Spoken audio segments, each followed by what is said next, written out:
when you think about what has been the most surprising, at least for me when working with alums, honestly, it's that alumni are very similar to students. They're just a little bit older. So when you think about, working with different alumni boards or alumni volunteers, or even, you think about our board of governors or board of trustees, those are pretty much students just a little bit older and maybe have some more life experiences. And I think that's important to always keep in mind, because sometimes we can get caught up in the weeds of, what an event needs to be or what it should be. And sometimes we just have to go back and think about, what are the core things that folks really care about.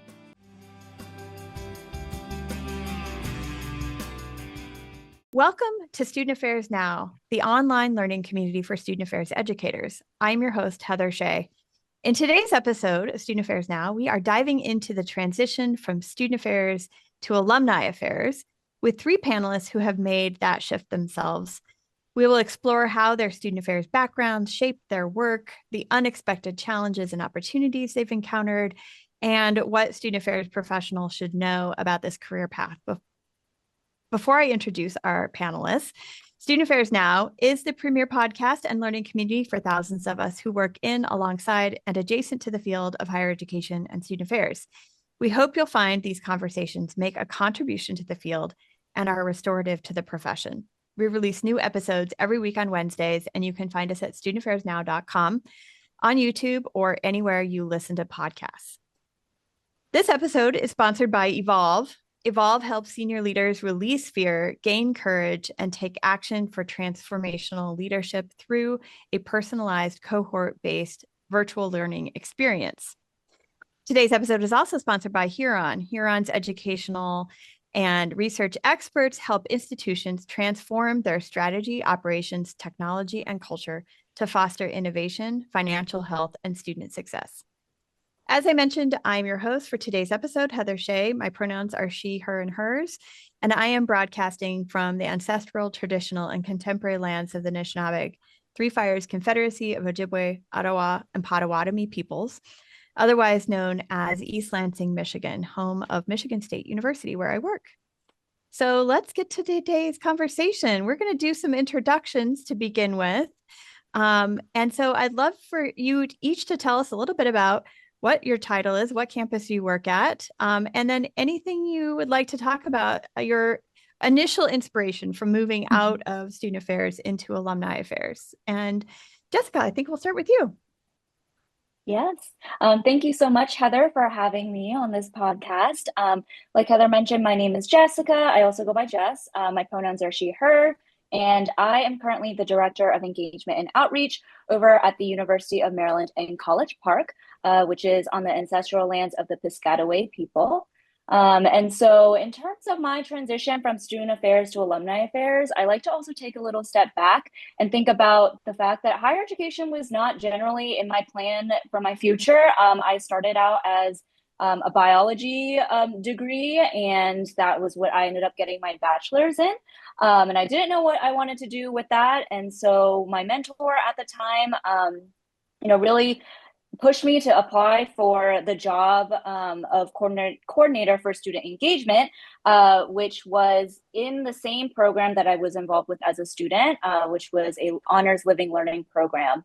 And so at the time, I kind of was using that opportunity to figure out what I quote unquote really wanted to do. And then of course I stayed in higher education.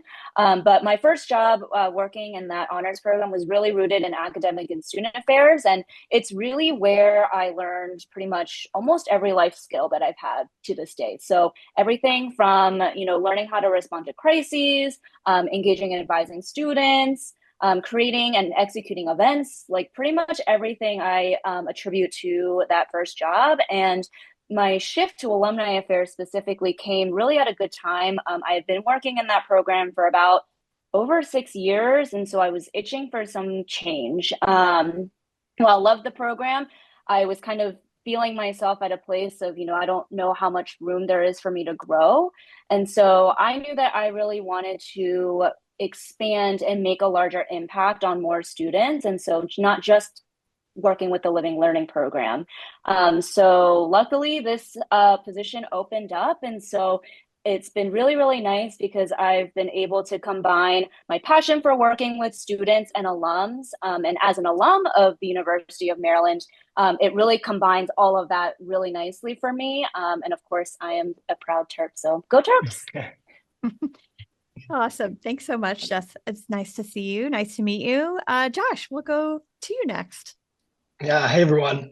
Josh Leidy. I currently use he, him pronouns, and I am the director for LGBTQ plus initiatives within the Office of Inclusive Engagement and Philanthropy at Virginia Commonwealth University, which is on the ancestral homelands of the Powhatan and Monacan people. And I think my first taste of alumni affairs was in undergrad. Rachel and I will actually have probably a very similar answer here. Our main student involvement was in the Alumni Association. And so I always just viewed it as I get to plan things for my friends and then would volunteer for reunion committees and stayed involved as a young alum. But I always viewed it just kind of as it's a volunteer thing, right? I love my alma mater and I'm just doing it because I get to see my friends more and plan things for them. And so after graduating my master's program, took a job in orientation and was there for a little bit. And I was like, I don't know, I feel like I'm putting more time and passion into this volunteer work. And the real big switch came after I started getting involved with the foundation with ACPA. And I'll never forget, this will be a core memory for me. And I think for a lot of people is we had these little dip jars where we had to do some grassroots kind of one-to-one peer fundraising. And I walked around the hotel lobby, raffling off free registrations for the next convention. This would have been in 2022. I was like, oh, I think I like this. This is fun. This is a good time. And so I think at that point I was like, okay, I'm gonna make the switch. And so I wasn't getting that fulfillment from the student affairs side, like I saw some of my colleagues and peers, but saw the impact that doing engagement and philanthropic kind of work, especially within higher education, can have if you do it in a way that is kind of aligned with values and ethics and things like that. Awesome. Thanks so much, Josh. I feel like I have a memory of you doing that, walking around the lobby. 100%. Super fun. Rachel, welcome to Student Affairs Now. Awesome. Thank you, Heather. Hello, everyone. My name is Rachel Clark. I use she, her, hers pronouns. I currently serve as the manager of new alumni and student engagement for the Georgia Tech Alumni Association, which is an affiliate of the Georgia Institute of Technology. And our campus and the association are located on the ancestral homelands of the Muskogee peoples. So yeah, moving into alumni affairs. Josh already hinted at it. I have a very similar starting point as Josh does. Attending the University of Virginia, was very involved with student groups, class council that was run out of the Alumni Association there. But leaving undergrad, very much was not sure what I wanted to do. All I knew was that I wanted to, as a native Virginian, wanted to get out of Virginia. And see somewhere else. So I decided to take some time. I moved to Madrid, Spain, and I taught English to third and fourth graders over there for a while, knowing education was of interest, but wasn't quite sure. Is it K through 12 that I, am finding a passion for? Is it higher education? And while I was over there, after conversations with some mentors and supervisors from undergrad, decided I think I want to pursue a master's of education. So applied, took my GRE in Spain, and ended up getting an assistantship at Clemson University. So moved to Clemson, and then my experiences there, I actually didn't end up doing a practicum or an internship, anything in alumni relations. But when I was job searching, this position popped up for Georgia Tech. And in looking over the position description, I just thought it was the coolest intersection of what I had been doing already with students, that advising piece, event planning piece, but then also getting to work with a population that I was like, I am kind of familiar with what this looks like from years ago. And I'm wondering what it would look like to go and work in that space now. So ended up applying for that job, and here we are almost 3 years later. So it's been an interesting transition for sure. Not one I think I would have predicted for myself, 5 years ago. But it's been really great so far. And I'm excited for all of us to get to talk more about our experiences too. That's great. Well, you all are inspiring me. Maybe this will be the next step on my student affairs pathway to alumni affairs. And Rachel, you and I will have to talk about Madrid at some point. I was there last summer. I would love to. It's phenomenal. Oh, it's the best city. So let's talk a little bit about the skill sets, because it sounds like that transition was actually relatively easy. And my guess is because there are some transferable skills. So Jess, why don't you tell us a little bit about some of the things that you gained from student affairs that have made their way into your practice in alumni affairs? Yeah, absolutely. And so when I think about all the different skill sets, I've mentioned a few earlier during my intro about how really student affairs has set me up for pretty much what I believe any job in this, whether it's in higher ed or not. But truly, when I think about the specific skill sets, when working in student affairs, we're really thinking about the students, right? What things do the students need? What are they interested in? What are they not interested in? And so I found that, especially translating that into alumni affairs, when we talk about alumni, that's a very broad constituent base, right? So you have our young alums, you have our kind of mid-level, mid-career alums, we have our older alums, not to age anybody, but, and all of those constituent groups require and have different interests, different needs. What caters to a young alum may not cater to someone who graduated in the 70s, right? And so thinking through all of those things and taking the time to really understand the constituents that you're working with, I think has been one of the most valuable aspects of that transition into alumni affairs, because, as you're creating programs or thinking about what the alums need, it's really thinking about, what does that specific constituent group need? And then kind of planning your programs and engagement around that. And we all know, with Gen Z versus millennial and all the different generational types too, like things like technology and what's quote unquote trending, like those things are important for our younger alums. They may not be as relevant for some of our older folks. So really taking the time to understand the constituents that you're working with. And then I would say another big skill set that I've kind of learned and leaned heavily on from my student affairs background is really creating effective partnerships and collaborations. So when I was doing my work in student affairs, I was always constantly working with our folks in academic affairs, working with folks in resident life, working student affairs, all of those different departments and units. And so when you think about working in alumni affairs, when you're engaging and creating programs, whether it be for students or alums, how can you work with other departments effectively and not constantly be recreating programs, that every other office is already doing? And so really being able to hone in on what makes an effective partnership and collaboration has been really helpful for us. And my motto is always, I'm trying to work smarter and not harder. So really trying to take it, think about what the needs are and figuring out ways to either collaborate with other groups to all get at the same goals that we all probably have. That's awesome. Josh, are there things that you had to unlearn from student affairs? I mean, there's certainly, cultural differences across different fields and functional areas within student affairs, but what did you have to unlearn? Yeah, I think a little bit less about what I had to unlearn and more about what I had to modify. Like, I think to Jess's last point, like the spirit of collaboration is, I think, really strong in student affairs. And because of that, people know what everyone else does, right? Like when I was in orientation, I could go to an academic advisor, I could go to someone in housing, and I'd be like, I generally kind of know who it is, like what your day-to-day looks like, right?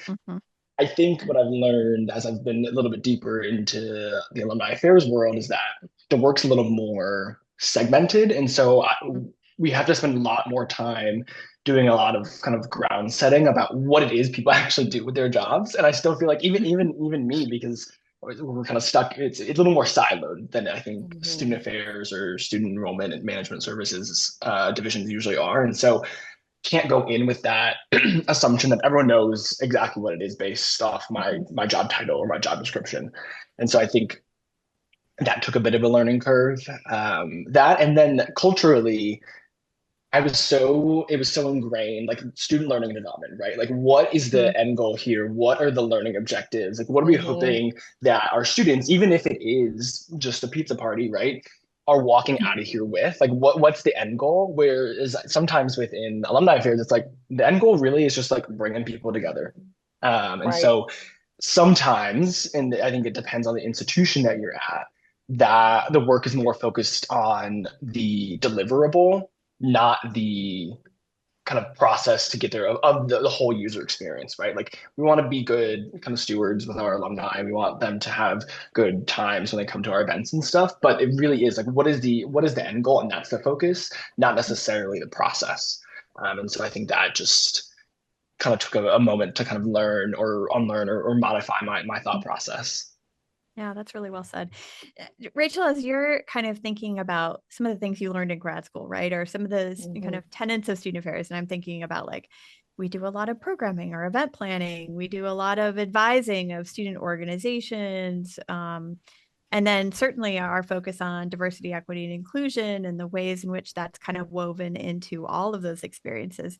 Does that do those three things? I mean, I imagine the event piece definitely translates, but how do Mhm. those things translate over to alumni engagement?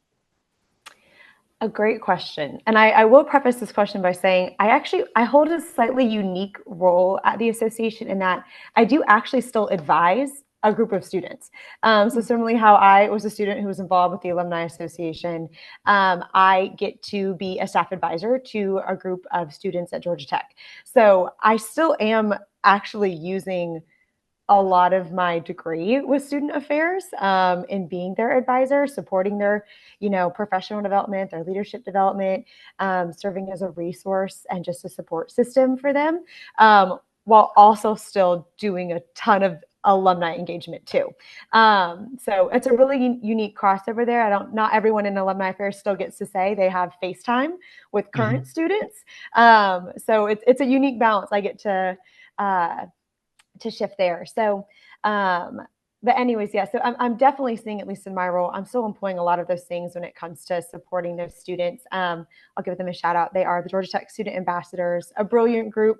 They give personalized campus tours, and I mean, Oh, to y'all's point about collaboration, they also serve as event hosts for other departments and offices on campus, as well as just organizations in the greater Atlanta community can request them to help out at dinners and galas and serve on panels and some really, really cool opportunities. So they're an important part of my job, and I really do get to see them. I mean, they graduate and then they become hopefully engaged alumni, right? There are definitely some folks that we want to make sure we're staying in touch with and not letting go too easily when they graduate. So I'm definitely seeing some sort of tie in there. Event planning, I think, absolutely. I mean, same thing Mhm. goes. It's the coolest thing, right? Like in my role, I really do get to see the students. A lot of my work is preparing soon to be grads for that transition to alumnihood. So what are we doing to celebrate them? How are we getting them to update their contact information when we come to Grad Fest or host a big graduation celebration for them? How can we make them feel special, and say, thank you to them before they leave, so they hopefully don't forget too much about us, and then become those volunteers that we so desperately need. And then obviously, right, I always am thinking about how, this is essentially the same person, right? I saw them mm, 4 months ago. Now they're an alum. Not that much has changed except for the fact that they crossed the stage and received a diploma from the mm, institute. So there's a lot of those things of like, well, how, right, to Jess's point earlier, what were their needs 4 months ago? They probably mm, haven't changed a whole Mhm. lot in that time frame. Granted, yes, as they get farther and farther out, things may start to shift. But when it comes to thinking about events, and what I try to do a lot is rely on some of, like, we have some really cool strategic pieces that we rely on in my office. We've got a great mindset report, which I'm happy to share out there too. It's called the Georgia Tech Under 40 Mindset Report, based on the 2020 Attitude Survey. I think we're doing another one here this year or next. But that's a piece that had some key findings my team is often relying on for these types of, planning in terms of, what are they thinking about? What matters to this population? How can we talk to them in a way that's going to resonate? Right? Just knowing who they are and knowing this is an increasingly diverse population, knowing that at Georgia Tech, a lot of those graduates are online, now even more so too. And then some other strategic pieces there as well. So I'm definitely seeing, I get more than I thought. And again, it's probably because I still get to see current students. I'm still getting to be in the weeds with them sometimes of here's how we're feeling on our campus. Here's what's going on. Here are the problems. Here's what we love. And then watching them turn right around and become alumni, and then continuing to serve them and try to stay in touch with them in ways that are ultimately making strategic sense. Yeah. What you're kind of naming, I think really gets into one of my maybe core misperceptions, and we're going to get to more of those in a moment, but that there's this hard line, you're a student or you're an alum, right? And never the two shall meet, right? And what you're talking about, Rachel, is really there's a lot more integration and relationship building that happens. Absolutely. And so, Josh, I'd love to hear on your campus, how have you kind of created opportunities for students and alumni to connect?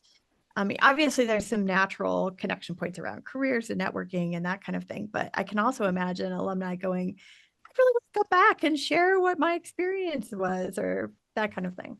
Yeah, I'm so glad you asked me first. This is my favorite things to talk about. I think was really kind of when it clicked for me, why alumni affairs was really the thing that I was passionate about and what kind of really got me going. And because I think that relationship, especially for minoritized populations, which is the area that my team really serves, is so critical.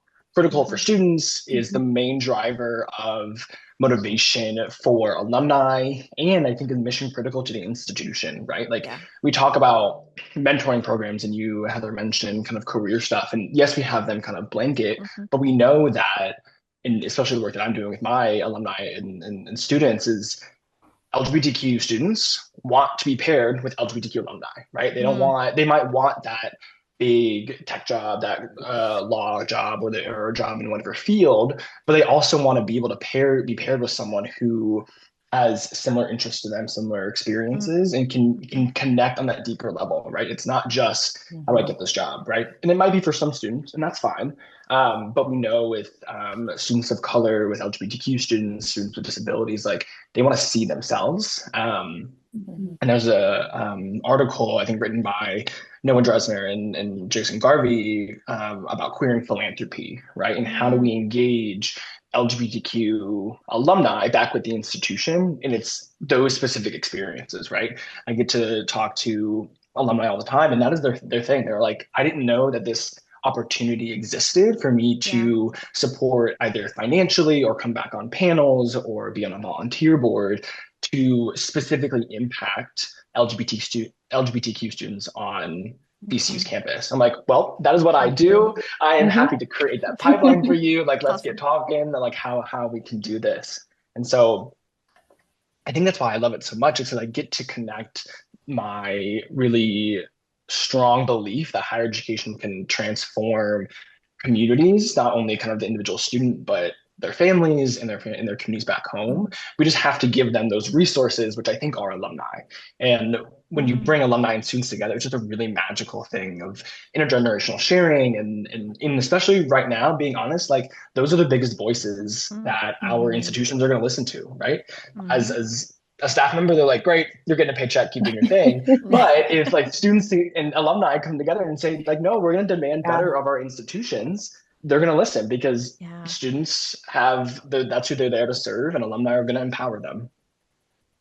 That's a really good point. Great answer. Well, let's keep that kind of thread going, because I think I'd love to hear from Rachel and also from you, Jess, about what are better ways that we can integrate alumni and students either in the student experience or in the alumni experience. And then are there any really great models out there? So Rachel, you start maybe, and then Jess, and then we can all talk about that. Yeah, I'm gonna say, yeah, I can definitely think of a few examples that I think are working well on our end over at Georgia Tech. So, I mean, I'll name an obvious one. We do have a mentoring program. Josh, you've mentioned this, you've covered this. Our program is called Mentor Jackets. It's very robust. I mean, we have hundreds of alumni who are interested in mentoring current students. Hundreds of students who are very interested in getting a mentor while they are still on campus, and for all sorts of reasons. Again, Josh, you were touching on so many, that just why folks are interested in connecting with one another, and what that end goal is there. But I think it's really important to be thinking about not only obviously the really big ways that you can get hundreds of alumni and students to be talking to one another, get them in the same room. That's awesome. But there are definitely some smaller instances where I've seen things work really well. And then also, again, it's maybe a more unique experience that then encourages someone to say, I'll come back again. That was very meaningful.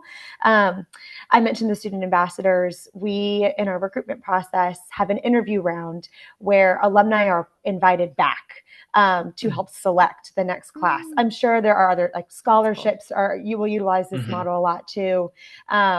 But that is fantastic. I never have a problem getting enough alumni who want to be back in the room to interview current students. And the students love it too, especially if someone was a recent grad, or, oh, you were also the vice president of external affairs. How cool.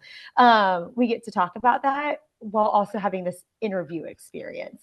So less of that, a mentoring relationship or being at a talk. You really get to be sitting at a small table, conversing in a very small group. So that's one of my favorite examples that I really get to see firsthand of inviting alumni and students to be in that same space with each other. But I will say too, we're pretty intentional if we're ever getting alumni volunteers together, whether it's our board of trustees or members of our GOLD, which is our Graduates of the Last Decade Advisory Council, or some of our affinity groups. Our Black alumni organization does a great job of always making sure we have current students at their events, graduations, celebrations and ceremonies, tailgates. They're always asking to have some of our students there, not only as, it's great to have a student perspective, but also to be connecting with them, again, while they're students. So again, it's something that they can remember when they graduate. Oh, I had this really great experience with this group. Maybe I could be on GOLD someday, and things like that. So I'll pause there. I'll let Jess. I want you to share some examples too. But there's lots of different ways to get folks all together. So I'll pause there. Totally. No, I was, even as you were speaking, I was like, oh my gosh, there are literally so many things that I could talk about. What are some highlights that maybe I would want to share? But at the University of Maryland, so our Alumni Association a few years ago redid our strategic plan. And so one of the really awesome things about our strategic plan right now is that one of our 4 pillars emphasizes engaging every student from day one. And so part of that plan involves integrating, this connecting students with alumni in different capacities. And so, from the second that students get admitted to the university, we want our alumni to have a relationship with our even newly admitted students. So, for example, one of our biggest initiatives that we do, and I'm currently in the process of running right now, is our Terp for Life postcard campaign. And so we've been able to collaborate with our admissions office here on campus, and we actually have alumni volunteers writing postcards to our newly admitted students as just another touch point to not only try to convince the students to come to Maryland, but also gives an opportunity for alumni to just say welcome to someone who just got admitted to Maryland. And so Right now, we have over 300 alumni volunteers participating this year, which is crazy. Wow. But yeah, it really has skyrocketed. We've been doing it for the past 3 years, and alums love it. And I think it's just a really nice way to integrate some of that pieces. And what's really exciting about this, again, it's even before they're on campus. They haven't even necessarily committed to Maryland yet, but we're already thinking about, how can we engage these students? And so they're hearing from an alum at that point when they're admitted, and then once they get onto campus, and we continue that relationship on. And so we really want to make sure for us, and I'm sure other institutions see it the same way, we don't want the students to feel like they're hearing from the Alumni Association for the first time, like around commencement, right? We really want to be integrated into that student experience. Yep. We get the feedback, like we always get hounded for money. How do we mitigate some of that? And so really, I think that's all about establishing a relationship with the students while they're on campus. So that way they're less turned off potentially once they leave. And so we also have a student ambassador program. There are Student Alumni Leadership Council, otherwise known as SALC. And so they help create programs that connect students to alums, whether that's through networking events, panels, fostering Terp Pride, creating this culture of philanthropy. We also did a senior class gift program starting last year that has gone over really well with the graduating class. And so really just providing opportunities for students to see the value add of what it really means to be an alum at the institution that you'll be graduating from, and showcasing that to them while they're on campus has been really, really impactful. And then as far as thinking of other ways to kind of integrate alums into the student experience, I think alums are always wanting to hear more about the student stories, and students are always wanting to learn more from the alums. And I think something that a student reminded me of a few years ago, we were trying to figure out like what kinds of events or programs to be doing. And the student shared, sometimes, yes, they do want to hear from the really famous alum that went to the school and, hear about their journey and their story. But at the same token, they also want to hear just from the typical average alum who got their degree and is working, in some consulting job, and like what their journey was, right? And so it's not always about like, let's get the most flashy alum in the room and have an event in that regard. But also I think there's a benefit and a value add to just really showcasing just the typical alum story, because that's what a lot of students can also resonate with, right? They want to see the pathway of how they got from A to B to maybe Z, right? And so how that journey went, I think, has been really helpful for students to hear, and they really appreciate hearing those stories. That's great. It's interesting. I'm going to turn to the conversation about misconceptions, and you kind of queued this up also, Jess. I'm thinking about one of the misconceptions I have as an alum of two different institutions. I have 2 degrees from Colorado State University and my PhD from Michigan State, is that the only time I hear from them is when they need money, right? And I know that that's not true. Colorado State, I love you. I am engaged with you in other ways. And of course I work at MSU, but I think that's a misperception that alumni affairs is akin to development and advancement, and that it's only about the fundraising. Josh, could you talk a little bit about, are there other misconceptions? I mean, the money piece, of course, you could probably elaborate on as well. Yeah. When Jess said it, I was like, oh, there it is. There's the thing that everyone's like, oh, I'm not doing it. Bound to come out. Oh, always. Like, I'm not going to ask for money. But I think even it's interesting that like on this call, like it doesn't sound like Jess has any fundraising responsibilities, and I know that Rachel doesn't. It's about 50% of my job. I'm pretty split evenly with engagement and fundraising. So I think there's this idea that like everyone is out there who works within alumni affairs is like walking out with their hand out, just like asking for money from random people, right? And I would be lying if I said like that is not an end goal within my division of development and alumni relations, right? Like that is a portion of what we are tasked with doing from the institution, is to raise dollars, but it's not everyone's job. And so I think Rachel and I actually did a presentation in New Orleans for ACPA on this transition from student affairs to alumni affairs. And that was one of the first things that we said was like, this is not a thing that you have to do, right? There are so many other things going on. I think the other misconception too, and this is just, I think, done by some bad actors and by really traditional forms of viewing philanthropy, is that student affairs professionals view alumni affairs folks as wanting to just kind of show pony and showboat students as a way to get money, right? And that's, I think it's gross, it's icky, it is not a way that students should be used. And again, like I said, I think it's in a more traditional way that philanthropy has been viewed, is we have to have these deserving students or these needy students come and be so thankful for the riches that these wealthy donors bestowed upon the institution. And it's gross and no one wants that. And the students don't want it. It makes it's uncomfortable for them. And like, the donor shouldn't be doing it for that recognition, right? They should be doing it out of the goodness of their heart because they care. And so what my team does at VCU is our tagline for our office is trying to modernize the way philanthropy is viewed at VCU and beyond, because there are so many ways to be philanthropic. We talk about the 70s of philanthropy, and people know time, talent, treasure, but there's also testimony, right? How can you, as an alum, come and say, hey, this was my experience, both good or bad, and here's why I'm now an engaged volunteer, like Rachel was talking about, kind of that student to alumni volunteer. There's trust that the institution has to build, especially with minoritized populations and folks that I work with that experienced really harmful moments of homophobia and transphobia. And I have to build that relationship back with them.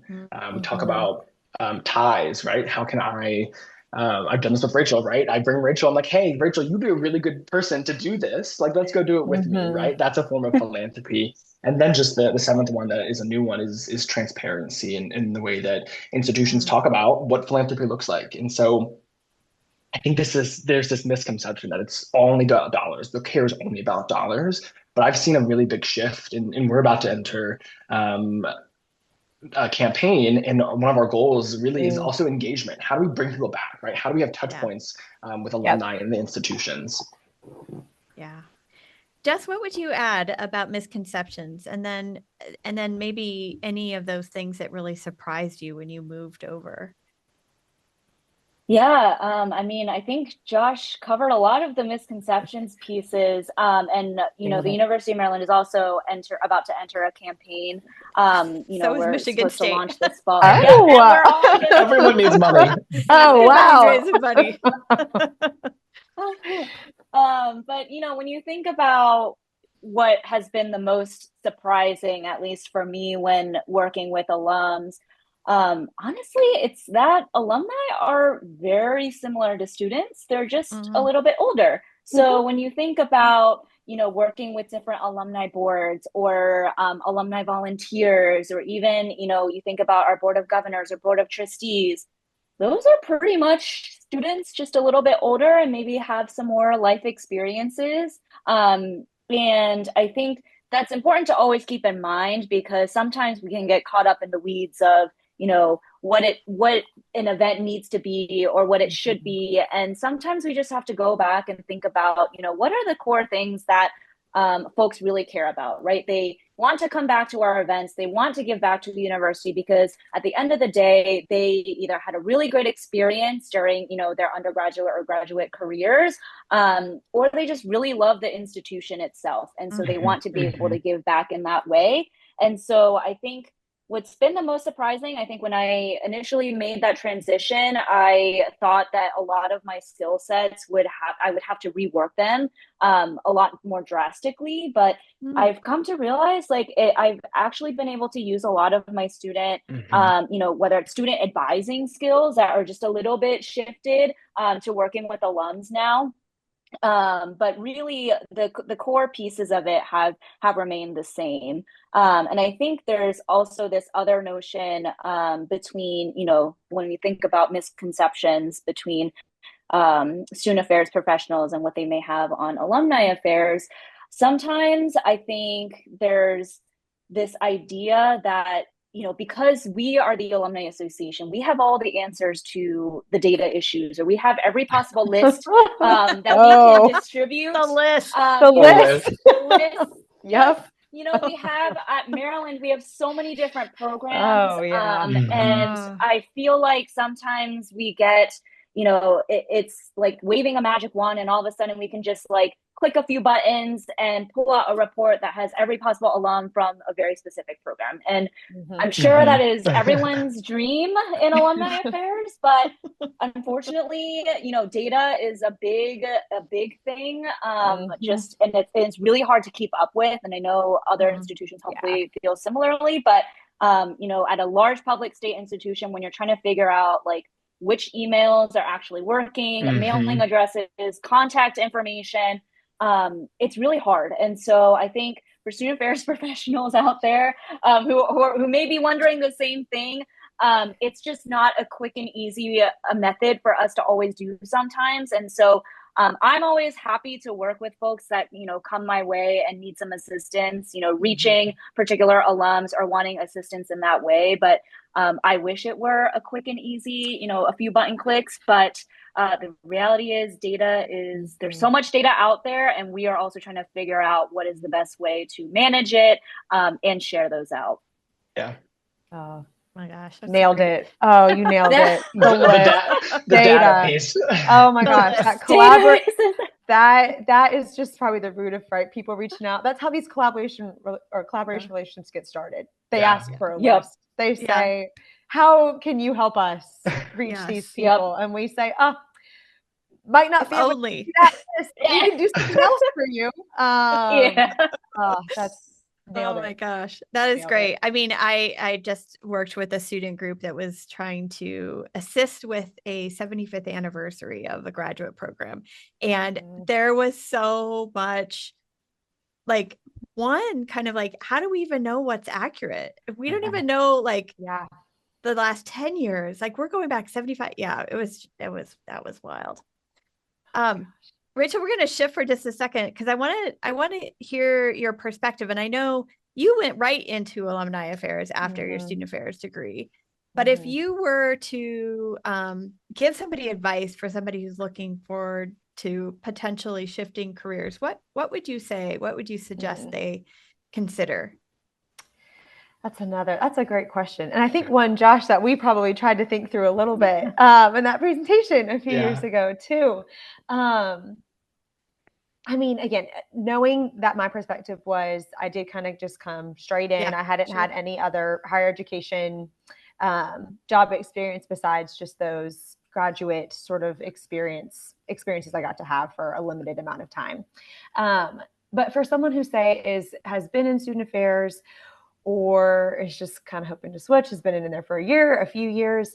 I mean, advice, I will say, I do think it's important to keep in mind, if someone's been listening to this episode so far, we have named a few of the challenges, I think, already. And just knowing there is kind of a different set of challenges, I think, when it comes to being in alumni affairs, right? That I think maybe the number one being, Josh, you were naming it so well, but just that perception of alumni affairs as the money askers, just the fundraisers, because that is such a switch from a student affairs where that is, I mean, yes, you are the ones who actually probably need some funds. You're probably the ones that have really small budgets. And then all of a sudden it's a different world. So I think knowing that that's a new sort of light that people are going to see you in, especially when you're coming to, events that have students at it, or as you're talking to soon to be grads, or especially like the newer alumni populations,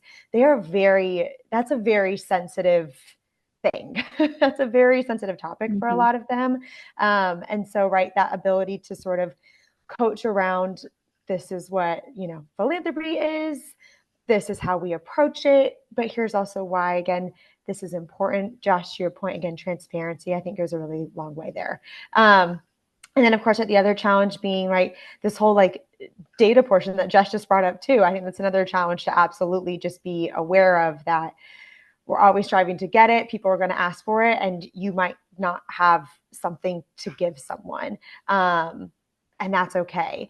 But I will say that, I mean, there's plenty, I think, there's plenty of lessons and values that come from student affairs that, again, just very much tie right on in. Again, just keeping in mind that piece we've mentioned earlier of they are students who just become alumni. They're still the same person, but they're just classified to us a little bit differently in our databases, and in our systems. So that same level of, wanting to ask about, who they are and what they want and what they need, and how we can best support and ultimately help them achieve what it is they want to achieve, right? Just because they're no longer maybe physically on campus and living the day-to-day doesn't mean that they still don't care whatsoever anymore. It might look a little bit different. Some might care a lot, some might care very little. But there's still all those pieces there of just what it looks like to be engaging and caring about other folks. That building relationship piece, you'd mentioned that, Heather. That's really, I think, the biggest thing that I see in my job. And that was something I was doing all the time in every experience in student affairs, was just getting to know people and building that relationship with them. That 100% carries over. So that's probably the most important thing to remember there is, if you've had an experience relationship building, I think you can know do more about this job than you think Totally. you do. I love it. Josh, what would you add as far as advice? Yeah, I think I would encourage people to look at the structure of their alumni affairs offices and see like what job titles exist, like, and talk to those people about what their day-to-day looks like. It might not be immediately clear, but like in my office, we have a team dedicated to career and personal development. And so their only focus is putting on events that focus on how to buy your first home, or within that is also the mentoring piece that we've talked a lot about. Or they just did an event called Historically VCU, where they brought back influential Black alumni to talk about their time at VCU and how they helped kind of change and make push forward progress. And so I think going and looking really deeply and right down into what folks do and talk to them. And I think that will help kind of demystify this idea that all people on alumni fairs are asking for money. One other thought, and maybe Jess, you have thoughts of this since you are an alum of Maryland College Park. I guess one of my other misconceptions is that you have to have been an alum of the institution in order to work in alumni affairs. Is that true? Definitely not true. I just happen to fit that stereotype and narrative. I will say personally for me, it has been helpful, but that's also because I had a obviously very great undergraduate and graduate experience at Maryland. But also I think when it comes to, having some of those connections and continuing to build relationships, because I went to school there, because I already have friends who are also alums, I rely on them often. And so sometimes there's an event idea or something going on, I'll just message our group chat and say, hey, like, we're thinking about doing this. Like, would you come? And sometimes they're like, yes. And sometimes they're like, absolutely not. You would have to pay me to go. And so then I have some basis, right, of knowing like, ooh, maybe I should like reconsider what the actual thing is. But all that's to say, I think, there is this misconception that you have to be an alum of the institution to work in alumni affairs, and that is absolutely wrong. You don't have to be an alum to work at, in that alumni space. And I think, like both Rachel and Josh have mentioned already, it's really thinking about how to take the skill sets that you may already have from student affairs and really finding ways to translate that into the work that you may be doing in alumni affairs, whether that is specifically related to development and philanthropy, whether that's in a marketing context, whether that's on the event team or, program managing. I think there are lots of transferable skills in that way. And so for anyone that's looking to make the shift, definitely agree with Josh, like having those like informational interview calls just to figure out like what people actually do, because sometimes titles can be misleading. I mean, my title is very broad. It's engagement and outreach, and like, really, what does that mean, right? And so being able to have some of those more intentional conversations and I mean, I always loved working in alumni affairs so far. If you like, events and engaging with folks, I think you would love working with Mhm. alums. Yeah. Mm-hmm. I'll add too, Heather. I think it's also almost a benefit to not being an alum sometimes because you can go Yeah, in and bring Yeah. absolutely. brand new ideas, right? Jess talked about Mm, you have the Totally. relationships, the institutional history, and so you can really draw on that. And other times you can go in and be like, this doesn't make any sort of sense. Like we gotta rework this. We are rooted in Yep. hundreds of years Right. of like tradition, and like what does that Mhm. mean? Is it actually Right. Yes. serving this brand new student body? I didn't Hmm. go to VCU. I've known about it just being a Virginia native, but I love Hmm. it when people are Yeah. like, they come to me and they'll say, I might talk about this later, but they'll say like really disparaging things against the institution, and they'll apologize to me. I'm like, I didn't do that to you. This is not my school. Like I didn't do this. So sometimes it can almost be a benefit. You can use it to your advantage. Hmm. yeah. Yeah. Well, and I was also thinking, just having been an alum of the institution does not make, necessarily a great alumni association employee, right? I Right. mean, Hmm. there is more to the skill set that Hmm. you all have. And maybe alumni affairs need student affairs people, to Yeah. kind of think. So Hmm. that might be another misperception is that I graduated in 1993 and now I've done anything in student, but I work at the alumni. So, right. So that's kind of an interesting other Hmm. Yeah. misconception. Um, Absolutely. where do we see this field going in the next 5 to 10 years? I mean, I think this Hmm. is the big question for lots of areas of higher ed and Hmm. student affairs, but I'm really Hmm. curious about if you had to imagine alumni engagement 5 years down the road, 10 years down the road, or even further. Rachel, what would you say are some of the like trends or things we should be looking out for?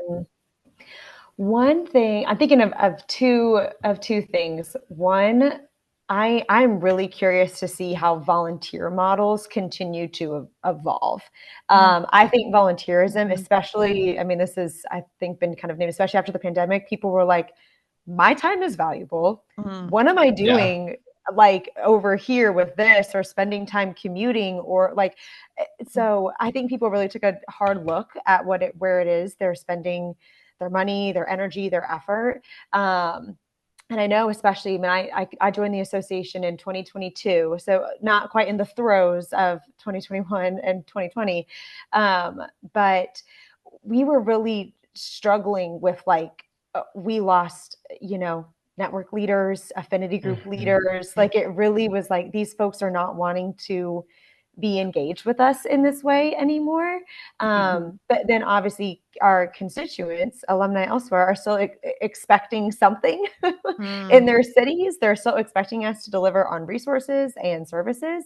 Um, and and some, and in some ways, I mean, some associations are lucky in that they have really huge staff and lots of resources to be able to send folks all Yeah. over and be able to pay for events and not have to Hmm. rely on volunteers. But the reality is, I do think they're still really important. I don't think they're going anywhere.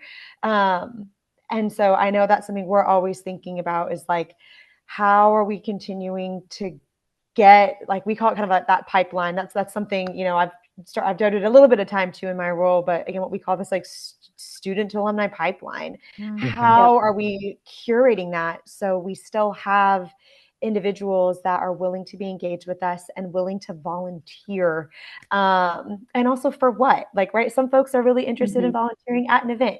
Some folks are really interested by just they want to volunteer and give some advice real quick in a survey, and that's enough for them. They really love to come back and physically talk to folks, or they just want to give some input, some anonymous input somewhere. And again, what does the structure of that look like too? Some have more of like the official sort of hierarchical leadership looking. We've really had to take a hard look at maybe Mhm. having presidents of our networks doesn't work Hmm. so well because it really just Mhm. falls on Yeah. one person, and then Yeah. Yep. that one Yeah. person gets burnt out, Yep. and then they're trying so hard to get out of that role and then they can't. Mhm. So I think just seeing how maybe things become just more unilateral, it's a more horizontal sort of model that will end up working for leaders, or volunteer leaders. So we'll see that. I'm very curious to see kind of how we see that, and especially as newer graduates age out a little bit more, take maybe some time away from their institutions, and then maybe think about getting more involved again and how they would want to be plugged in some of those roles. And the other piece I'll name quickly, I think, is just that whole digital space. We have a God, I mean, how can we not talk about like technology and all of this and being able to engage online or asynchronously with institutions? So we have a whole platform called Georgia Tech Connect. Institutions I know have probably very similar platforms. Basically, just an online networking platform that is solely just for the Georgia Tech community. And I'm not too involved on like the parent company side. We use People Grove to host Georgia Tech Connect. But so do we. So little sponsor shout out. Shout out People Grove. So I mean that's a whole space where we are like, okay, so we have this. How do we make this thing work? Where's the most value we can get out of this? Is it, those one-to-one sort of quick interactions that an alum and a student can have, that an alum and an alum can have together? A new feature that I don't know too much about, but I know has been rolled out is this whole Ask an Alum feature, where very similarly to just kind of like a chat feature, you just get to plug in a question, it sends it out. You're not sending it to anyone in particular, but someone in the platform will get back to you with an answer to that question. With alumni, with alumni, which is a really cool feature. And so I just know, especially at Georgia Tech, I mean, we have so many students who are entrepreneurial and have this like interest in technology and AI, and so much so that I'm like, they're always blowing me away with their knowledge.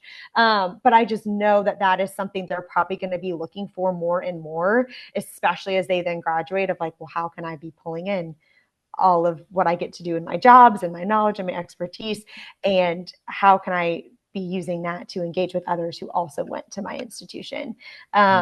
So that's, I've talked enough, but I mean, there's so many things when it comes to just the ability of technology that I know we're going to be seeing that more and more. I just emphasis on how can we be using that effectively and strategically to be connecting our networks all together.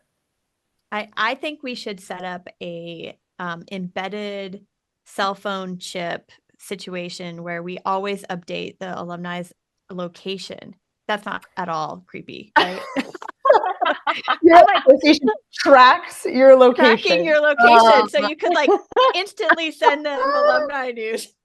That would make our jobs so much easier. Oh my God. Yeah. What's the point of a database if we just have that? We just track them. We know where they are. No, all joking aside, I do think technology is really where, I think about, so my ex-husband still gets the University of Arizona alumni magazine at my house, right? So he has clearly failed to update his alumni profile. And yet, like, I worked at the U of A, so I love looking at this magazine, but my guess is that magazine is really expensive and probably outdated technology at this point, because it's also just one-way communication. Jess, what things do you think about when it comes to technology? Facebook groups are also probably for a certain age of alumni. Yep. So I think the interesting thing with technology broadly, to your point, Heather, is that a lot of these platforms that we're seeing, especially when you think about like social media, they all kind of have different audiences in some ways. So, when you think about Facebook, that tends to be our older alums, right? Because that was really their generation and, using that platform. The Gen Zs, they don't really have Facebook. They're not really on it. They don't check it often. And same goes for, some of those like print magazines. Maryland also has a print magazine that our alums love. But I'm curious to know, like, if our younger alums value it as much as some of our other different alumni constituents. And so I did look up I was like, let me just fact check myself before I say this out loud. But I did look this up, and according to the Pew Research Center, just over half of just U.S. adults are saying that they receive some type of news through social media. So I think when you are thinking about, alumni stories or alumni highlights and what information that you want to share out there as a form of engagement, really thinking about what that looks like in the social media context, I think is something that we should all be thinking about as we head on into the future with AI and all of these other platforms. But how do we best really leverage social media to get the impact that we want to give out to our alumni? So, if we are sharing a story, how are we telling that story, right? Is it through a curated graphic? Is it through a video reel? And the thing with video reels also is that you don't want them to be too long, because we know that as we consider the generations, like no one's really paying attention to like a 5 minute long video anymore, right? We want like short content that is attention grabbing at the beginning, because it really just brings the viewer in.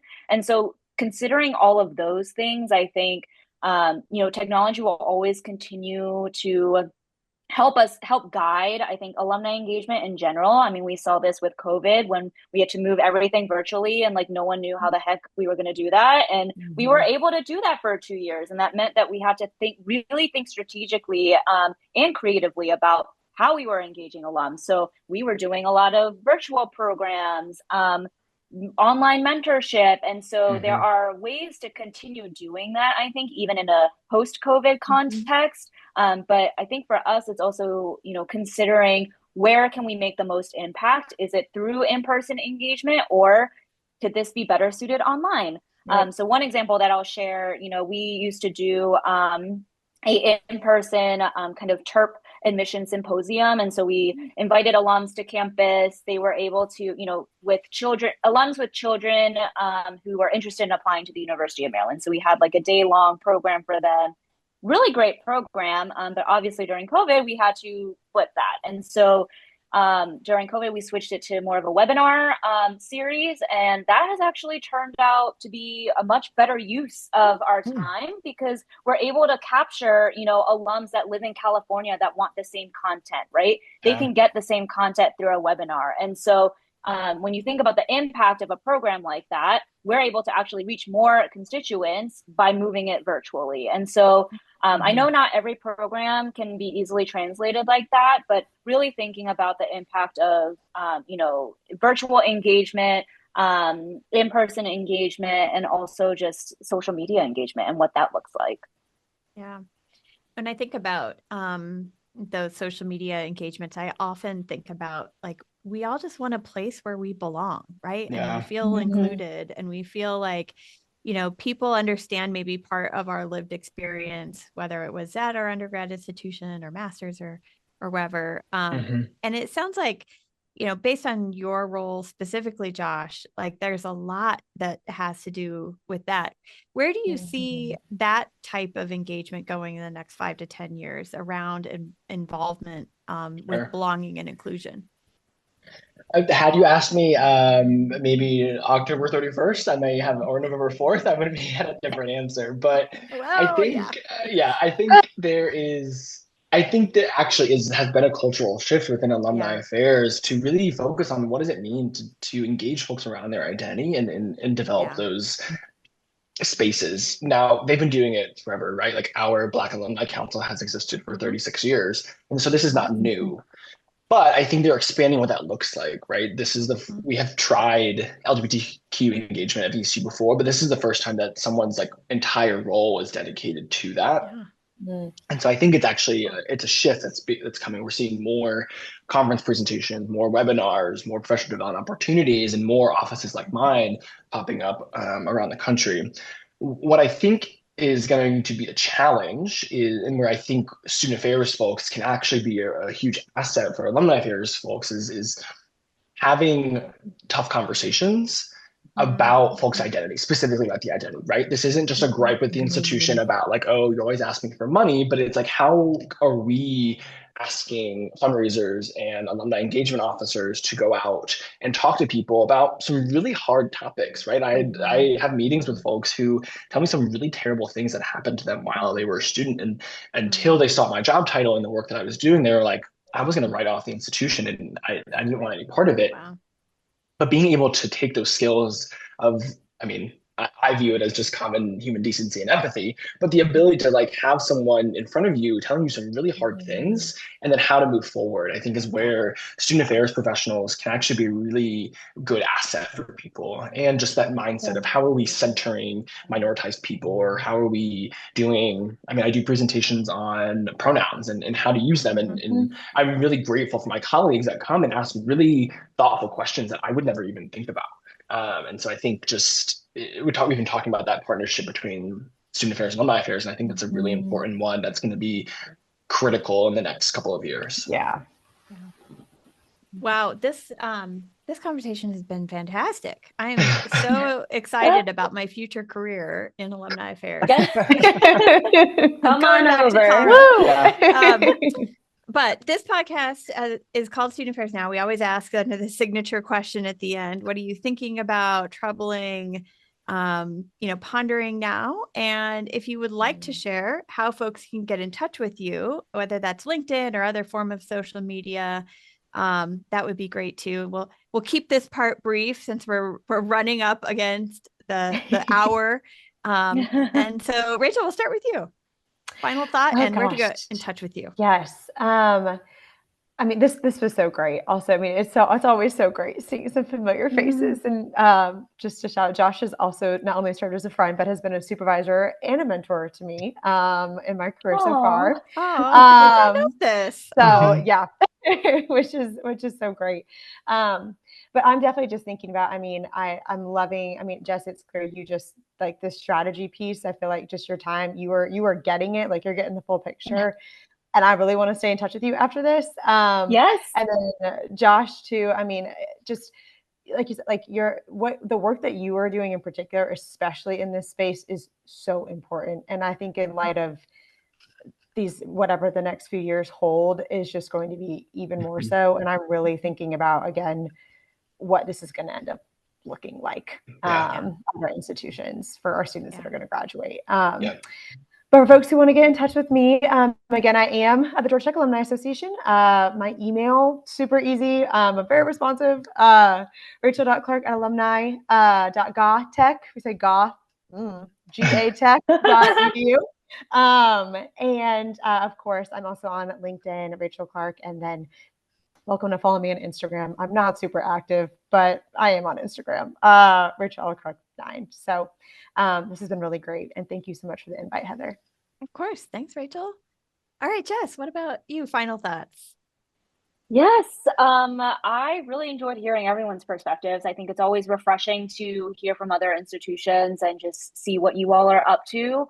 Something that I mean, I know I already mentioned this before, but it's really in my brain right now because I'm working on a lot of graduating student programming because it is, senior spring right now, but data and how to best collect it, and that transition between, you graduated from campus and then you become an alum, and how we're able to still continue that engagement intentionally, while also being strategic about what that engagement looks like. Is the current kind of conundrum for me right now. But I think in general, alumni affairs is a really amazing space to be in. You get so much experience working with other constituent groups, alums, whether it's students, working with development officers. And again, as I mentioned earlier, we're about to enter a campaign. So I'm curious to see how all of this kind of unfolds in the larger University of Maryland's campaign. If you want to get in touch with me, I'm at the University of Maryland College Park Alumni Association. My direct email is also pretty easy, jlee1021@umd.edu. I am also on LinkedIn, although my LinkedIn is currently having some issues. So if you cannot find me on LinkedIn right now, hopefully you will be by the time this episode airs. If not, feel free to send me an email.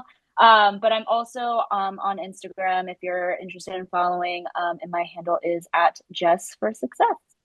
Thanks, Heather. Thanks so much, Jess.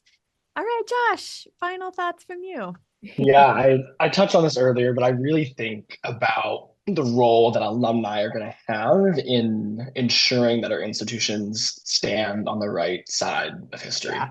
Mm. Yep. I think that is what it Yes. is. I think they hold a lot of power. Maybe they hold more power than they think that they do.